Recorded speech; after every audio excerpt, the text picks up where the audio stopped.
ल जागिर खानेले पनि त नेपालको जागिर होस् या संसारकै जुनै देशमा पनि संसारभरमा जुनै देशमा पनि जागिर खाने होस्, जागिर खाएर आफ्नो सेलरी थाप्न त को पो खुसी हुँदैन होला र। हामी पनि खेती गरेर यसरी हाम्रो धान यसरी फलिरहेछ खेतमा, अब खुसी नहुने कुरो त छैन नि। म पनि खुसी भएँ यसरी, हेर्नुहोस् त यसरी म देखाइरहेको छु है साथीहरू, म धेरै खुसी भएँ। यसरी धान फलाएको छु मैले, धेरै धान फलाएको छु। हेर्नुहोस् यसरी यसरी यसरी मैले पनि यसरी धान फलाएको छु। हेर्नुहोस् है, बालै म पनि खुसी भएको छु। हेर्नुहोस् है, जसरी जागिर खाने मान्छेले मेहनत गरेर आफ्नो महिना वर्ष दिनको सेलरी थाप्छ नि, त्यस्तै मैले पनि 3-4 महिनाको मेरो कमाइ हो।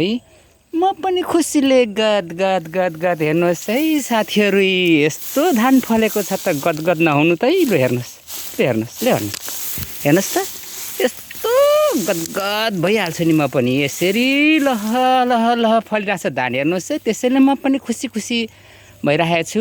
साथीहरू पनि धान यसरी फलाउनु भएको छ भने तपाईँहरू पनि खुसी हुनुहोला।